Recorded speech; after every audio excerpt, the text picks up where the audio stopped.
Pse kaq xheloz Albin Kurti për Vjosa Osmani? S'mund të jetë një burr kaq xheloz. E gënjeu,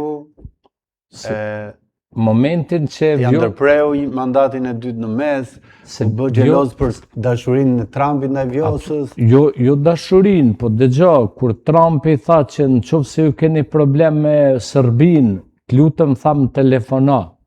Ai ishte punë shumë e madhe, a? Dedikim i përveçëm ndaj Vjosës. Absolut.